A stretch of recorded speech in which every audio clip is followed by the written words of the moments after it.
Hi, Jonathan York, Bay Financial Partners, looking at investment markets. Another very interesting set of data coming out of the US on the unemployment side.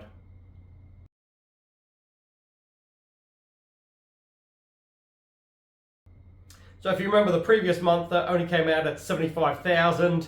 That was versus expected sort of 110,000.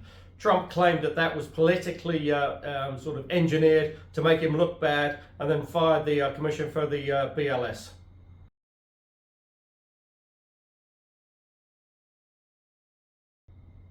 Now moving forward 4 weeks, and the jobs data for August comes out at only 22,000 jobs created versus expected 73,000.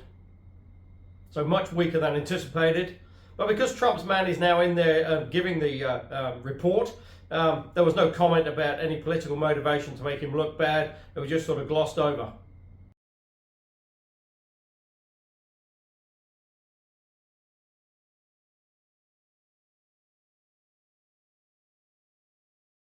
Well, it begs the question, why was Erica McFadden actually fired in the first place? She was just delivering the data as the numbers came through.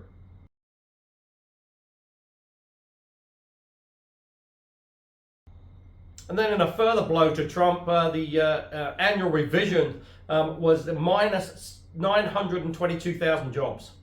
So nearly 1 million jobs less than actually reported. Now, Trump has obviously come out and said that he blames Biden for that and Powell, but what he sort of fails to realise is that Trump's actually been in power for more than half of that time. And he took over a pretty robust economy. And for all this talk about manufacturing jobs coming back to the US, manufacturing jobs are actually falling pretty much every month.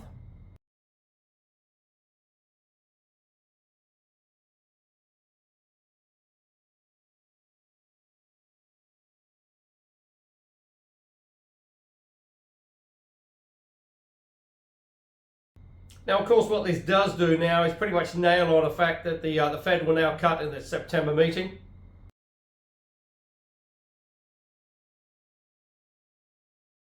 But it will only be 25 basis points.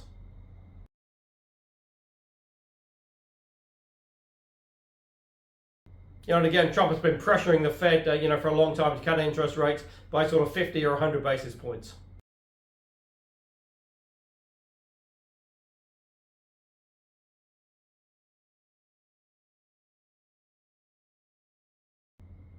Now, he's also suffered a couple of other defeats. The courts have now ruled that some of his tariffs are illegal, but they will remain in place until October the 14th.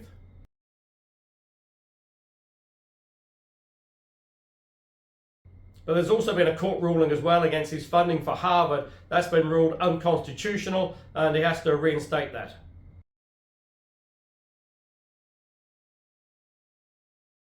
Now again, both of these cases are likely to go all the way to the Supreme Court. And certainly on the Harvard case, it will be pretty interesting because 8 out of the 9 justices went to either Harvard or Yale. And it really does go to the core about freedom of speech in the US.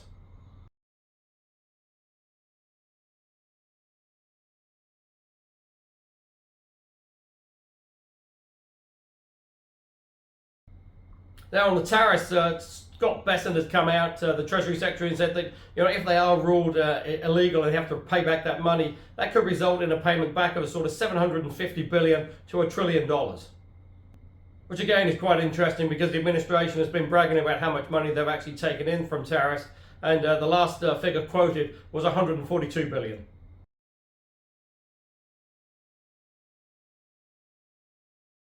So obviously there's quite a big disparity between 142 billion and 750 billion.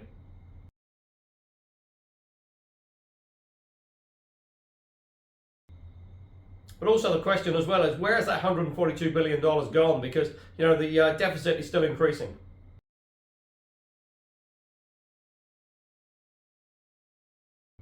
So on the back of those weaker jobs data, interest rates have certainly fallen in the US. The 2 years back at 355.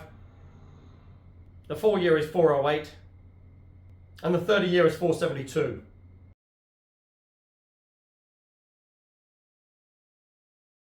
Now, just a few weeks ago, the 30 year was close on 5%. The 10 year was close on 450.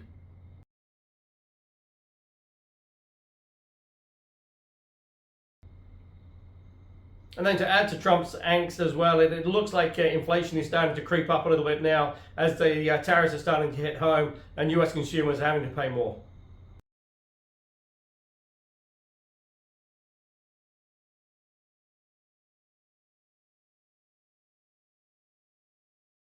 Still no sign of any sort of peaceful settlement for the Russia-Ukraine war. Indeed, Putin and Russia seem to be bombing Ukraine, I say, on a daily basis. Also, as well, Israel is still bombing Gaza pretty much on a daily basis as well.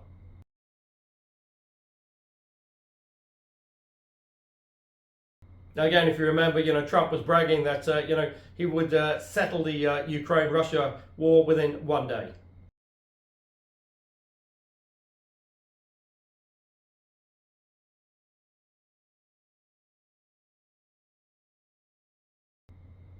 Now, supposedly the US is looking at imposing further sanctions on Russia, but as yet, very few details on that. And, at present, it just looks like Putin is doing pretty much whatever he wants.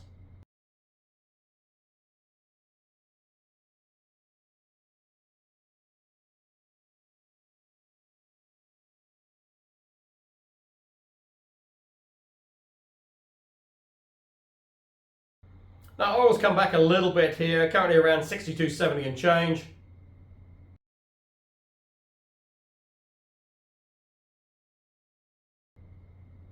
OPEC and OPEC Plus is looking at increasing production a little bit out there just to try and get some market share.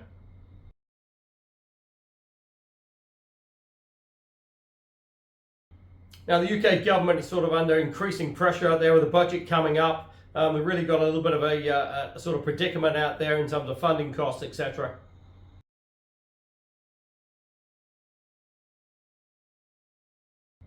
And it's just going to be very interesting to see how it plays out because, inflation appears to be rising and, that's obviously hampering the Bank of England's intentions to cut interest rates further.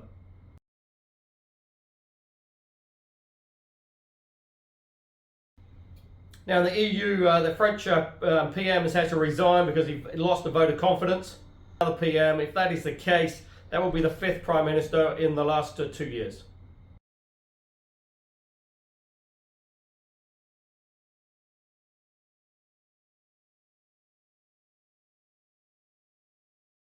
So certainly uncertain times out there for France. Obviously, the EU is still sort of waiting to see how the impact of the US tariffs is going to sort of hit their economy.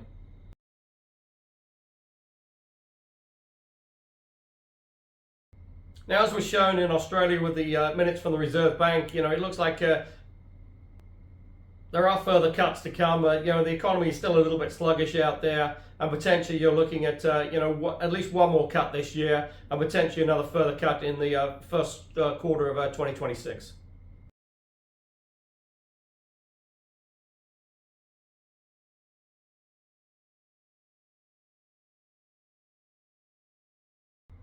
Now, here in New Zealand, after that split vote at the last Reserve Bank meeting, most analysts and economists expect a further cut in October. The October 8th meeting will see a 25 basis point cut, taking the OCR down to 275, and then potentially a further 25 basis point cut in November, taking the OCR down to 2.5.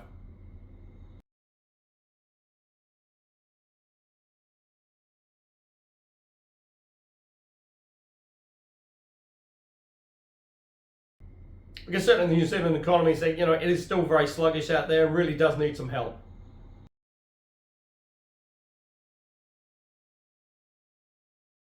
And if we see that OCR down at 2.5, that will remain there for at least sort of 12 to 18 months.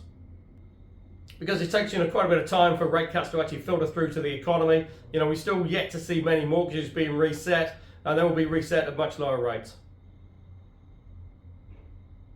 which will put more disposable income into the economy, which should see growth coming forward.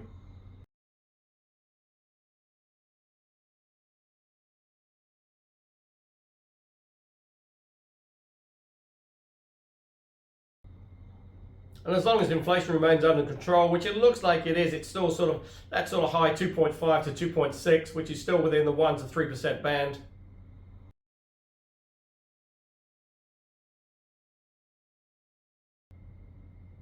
Now, there are some tentative signs out there that these lower rates are starting to impact on the housing market. although prices are still pretty sluggish.